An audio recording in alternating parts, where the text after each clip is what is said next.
안녕하세요, 뚜 실장입니다. 오늘은 간만에 경쟁률이 박터질 것 같은 서울 분양 아파트 힐스테이트 관악 센트시에를 소개해드리겠습니다. 사실 우리가 궁금한 건 딱 3가지인데요. 내가 당첨될 가능성이 있는지, 돈은 얼마나 필요한지, 시세 차익은 얼마인지 결론만 알고 싶은 분들은 캡처해 가시고요. 지금부터 조금 자세하게 살펴보겠습니다. 구독 부탁드리고요. 바로 갈게요. 첫 번째, 내가 당첨될 가능성이 있는지 알아보겠습니다. 주택형별 공급 물량을 살펴보면 생애 최초 특별 공급은 총 9세대, 일반 공급은 총 51세대인데요. 이 중에서 추첨으로 선정하는 물량은 총 30세대입니다. 생애 최초 특별 공급에서는 미혼 1인 가구를 대상으로 추첨 공급하는데 딱 1세대만 추첨 물량입니다. 일반 공급은 공급 물량의 60%를 추첨 공급하는데 총 29세대가 추첨 물량입니다. 추첨 물량이 가장 많은 타입은 59B 타입이네요. 청약 신청하실 때 참고하시고요. 자세히 계산하는 방법은 영상 끝에서 설명드리고요. 넘어가겠습니다. 두 번째, 돈은 얼마나 필요한지 알아보겠습니다.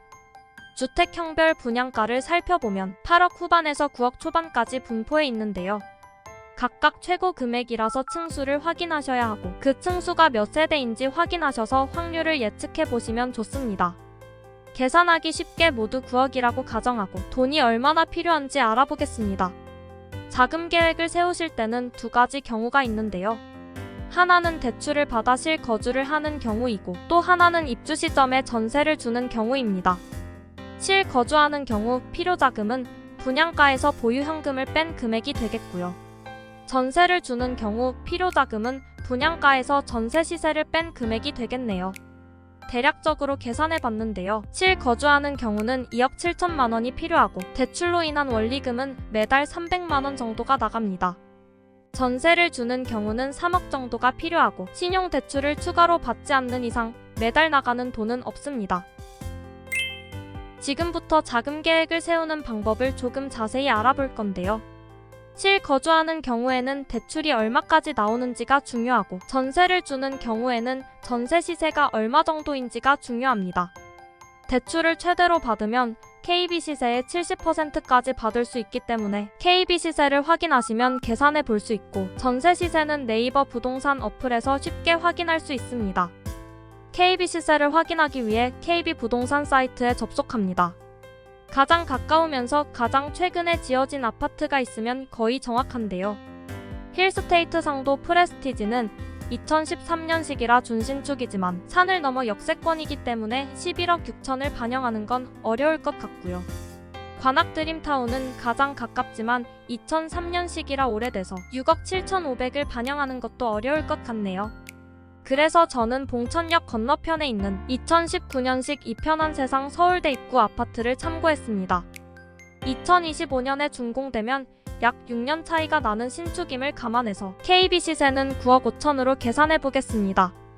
대출을 최대로 받으면 KB 시세의 70%인 6억 7천 정도가 되겠네요. 하지만 이건 대출의 상한선, 즉 한도일 뿐이고 각자의 소득에 따라 달라지는 DSR을 계산해보셔야 합니다. 먼저 DSR 계산기 사이트에 접속합니다. 연소득, 상환 방식, 대출금, 대출기간, 금리를 입력하고 DSR 계산을 눌러보면 DSR이 몇 %인지 알 수 있는데요. 숫자들을 바꿔가며 DSR이 40%가 넘지 않도록 계산해보시면 됩니다. 대출을 6억 7천을 받고 40년간 5% 금리로 원리금 균등 상환하려면 연봉이 세전 9,700은 되어야 하네요. 세 번째, 시세 차익은 얼마인지 알아보겠습니다. 결론 먼저 말씀드리면 시세대로 나왔다고 보시면 될 것 같아요. 그치만 경쟁률은 엄청 높을 것 같습니다. 목동과 여의도 사이 우수한 입지에 위치한 영등포자이 디그니티는 24평을 8억 7천에 분양해서 무려 139대 1을 기록했습니다. 산 위에 있지만 서울대와 벤처타운이라는 타이틀을 달고 신림선의 수혜를 톡톡히 받은 서울대 벤처타운 푸르지오는 24평을 7억 5천에 분양해서 22대 1을 기록했습니다. 산을 깎아서 짓고 있어서 접근성이 조금 아쉬운 상도 푸르지오 클라베뉴는 24평을 10억 3천에 분양해서 고분양가 논란에도 불구하고 10대 1을 기록했습니다. 힐스테이트 관악 센트시엘과 가장 가까운 신축 아파트는 이편한 세상 서울대 입구 1차 아파트인데요. 현재 시세는 9억 7천이고 매물은 10억 정도에 형성되어 있는데요. 지하철역과의 거리, 오르막길인 걸 감안하면 분양가 9억이면 괜찮은 가격에 나온 것 같습니다. 입지와 단지 배치도 평형 구조를 짧게 보겠습니다. 서울의 핵심 노선 2호선을 이용할 수 있는 위치이고 빨간색 점선으로 되어 있는 서부선 경전철이 생긴다면 오르막길 이슈도 없어질 것 같네요. 2호선 봉천역까지는 버스로는 10분, 도보로는 25분이 걸립니다. 서울 웬만한 곳은 마을버스가 필수인 것 같습니다. 항공지도를 봐도 국사봉 언덕 방향으로 경사진 것이 느껴지는데요. 서해선 경전철이 생기면 정말 좋아질 것 같습니다. 단지 배치도는 단점 하나 없이 남동향, 남서향으로 나왔습니다. 갈매기의 가운데 모서리 부분은 타워형이고 나머지는 판상형으로 생각하시면 됩니다. 요즘 아파트 평형 구조는 이상하게 설계하면 실시간으로 저항받기 때문에 보통 3베이, 4베이 판상형으로 나오고요. 타워형도 살기에 괜찮습니다. 구암초등학교, 구암중학교, 구암고등학교가 아파트를 둘러싸고 있는데요. 자녀들과 12년 동안 걱정 없이 살 수 있다는 점이 큰 장점 같습니다. 다음으로 입주자 모집 공고문에서 확인해야 할 몇 가지만 알려드리겠습니다.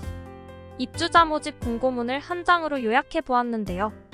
중요한 내용만 추려보면 모집 공고일은 9월 15일이고 서울 거주기간, 무주택기간, 청약통장 가입기간 등 모든 기준이 되는 날짜입니다. 당첨자 발표일은 10월 10일인데요. 이게 뭐가 중요하냐 하실 수 있지만 아주 중요합니다.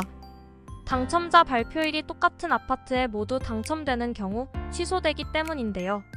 당첨자 발표일이 10월 10일인 아파트는 첨단 제일풍경채 A호 블록이 있고요. 엊그제 영상으로 소개해드렸던 보문 센트럴 아이파크도 10월 10일이네요. 결국 세 아파트 중에 하나를 선택해서 청약하시는 게 좋습니다.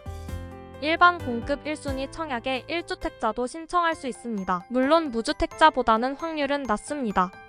생애 최초 특별 공급에서 미혼 1인 가구를 위한 추천 물량은 59비 타임만 있고요. 일반 공급은 추천 물량이 60%이기 때문에 점수가 낮은 분들은 꼭 도전해보세요. 마지막으로 생애 최초 특별 공급 추천 물량 계산 방법을 알려드리겠습니다. 당첨자 선정 방법. 세대수의 50%는 우선 공급한다. 세대수의 20%는 일반 공급한다. 남은 주택은 추첨 공급한다. 소수점은 올림한다. 이걸 59비 타입에 적용해보면 세대수가 4세대이기 때문에 이렇게 됩니다. 4세대의 50%인 2세대는 우선 공급한다. 4세대의 20%인 1세대는 일반 공급한다. 남은 주택 1세대는 추첨 공급한다. 이런 방식으로 계산해보면 공급 물량이 2세대와 3세대인 58비 타입과 59시 타입은 추첨 물량이 없고 최소 4세대는 돼야 추첨 물량이 1개라도 있게 됩니다. 일반 공급 추첨 물량 계산 방법은 훨씬 쉽습니다. 세대수의 40%는 가점이 높은 순으로 선정하고 나머지 60%는 추첨으로 선정합니다. 이때 추첨 물량 중 75%는 무주택자 대상으로 선정하고 나머지 25%는 유주택자까지 포함해서 선정합니다. 입주자 모집 공고문에 적혀있는 1주택자도 1순위 가능은 추첨으로 당첨될 가능성이 낮지만 있긴 있다는 뜻으로 이해하시면 됩니다. 이걸 59비 타입에 적용해보면 22세대의 40%인 9세대는 가점이 높은 순으로 선정하고요. 나머지 13세대는 추첨으로 선정합니다. 이때 13세대의 75%인 10세대는 무주택자 대상으로 선정하고 나머지 25%인 3세대는 유주택자까지 포함해서 선정합니다. 지금까지 뚜실장이었습니다. 오늘 영상이 조금이라도 도움이 되었으면 좋겠습니다. 서울 아파트 청약에 관심 있으신 분들은 구독 부탁드리고요. 여러분의 내 집 마련을 응원합니다. 오늘도 행복한 하루 되세요.